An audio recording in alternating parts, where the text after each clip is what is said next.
जादुई कौवा और मछली। बहुत समय पहले की बात है। एक घना जंगल था जहां हर प्रकार के जीव जंतु निवास करते थे। उसी जंगल में एक बुद्धिमान और अनोखा कौवा रहता था जिसे सब काली चोंच कहते थे। वह कोई साधारण कौवा नहीं था, बल्कि उसके पास एक जादुई शक्ति थी। पानी की एक बूंद से कुछ भी कर सकता था।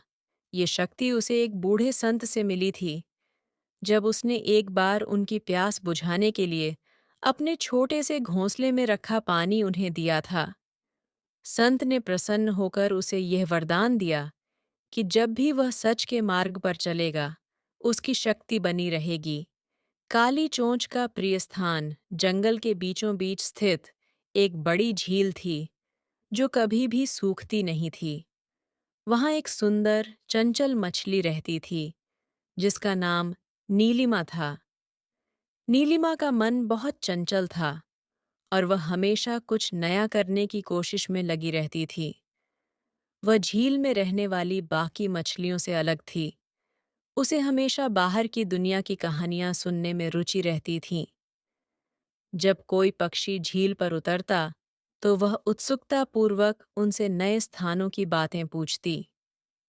एक दिन जब काली चोंच झील के किनारे पानी पी रहा था, नीलिमा ने उसे पुकारा, काली चोंच भाई, तुम तो उड़ सकते हो, दूर दूर की जगहों को देख सकते हो। क्या तुम मुझे जंगल के बाहर की दुनिया के बारे में बता सकते हो?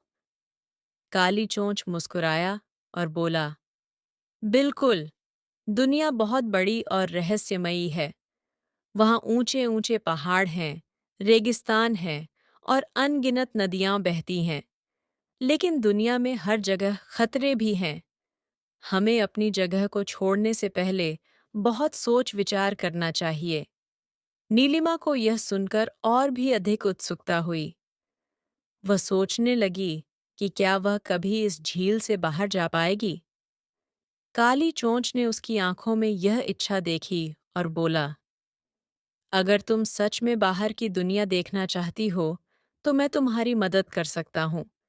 लेकिन तुम्हें यह वचन देना होगा कि तुम बाहर की दुनिया देखने के बाद अपने घर को भूलोगी नहीं। नीलिमा खुशी खुशी राजी हो गई। अगले दिन काली चोंच ने अपनी चोंच में पानी की एक बूंद उठाई, जिस शक्ति को उसने संत से प्राप्त किया था, और उसे नीलिमा पर गिरा दिया। अचानक नीलिमा की पूंछ दो पैरों में बदल गई और वह पानी से बाहर आ सकी। वह खुशी से उछल पड़ी। इसके बाद काली चोंच ने उसे जंगल की सैर करवाई। नीलिमा ने पहली बार पेड़ों की छांव को महसूस किया, पक्षियों की मीठी आवाज सुनी और धरती की सौंधी महक को महसूस किया। उसने पहली बार तेज हवा को अपने चेहरे पर महसूस किया, सूरज की किरणों को अपनी त्वचा पर महसूस किया और ऊंचाई से नीचे देखने का रोमांच भी महसूस किया। लेकिन जैसे जैसे समय बीतता गया, नीलिमा को महसूस होने लगा कि बाहर की दुनिया उसके लिए नहीं बनी। जब वह झील में थी, तब उसे कभी प्यास या थकान महसूस नहीं होती थी। लेकिन अब चलते चलते उसकी त्वचा सूखने लगी, उसका शरीर कमजोर महसूस होने लगा। एक दिन जब वे दोनों झील से बहुत दूर निकल गए थे, नीलिमा को बहुत तेज प्यास लगी। नीलिमा ने काली चोंच से बोला, मुझे बहुत तेज प्यास लगी है, और पानी उनके आसपास नहीं था। काली चोंच ने कहा, बहुत दूर चलकर एक तालाब है, वहां पर पानी है। नीलिमा चलते चलते थक गई। फिर काली चोंच ने समझाया, ये दुनिया बहुत सुंदर है, लेकिन तुम्हारा असली घर झील ही है। हमें कभी भी अपनी पहचान और जड़ों को नहीं भूलना चाहिए। नीलिमा को अपनी भूल का एहसास हुआ। उसने काली चोंच से विनती की कि वह उसे वापस झील तक पहुंचा दे। काली चोंच ने अपनी जादुई शक्ति से उसे फिर से मछली बना दिया और उसे झील में छोड़ दिया।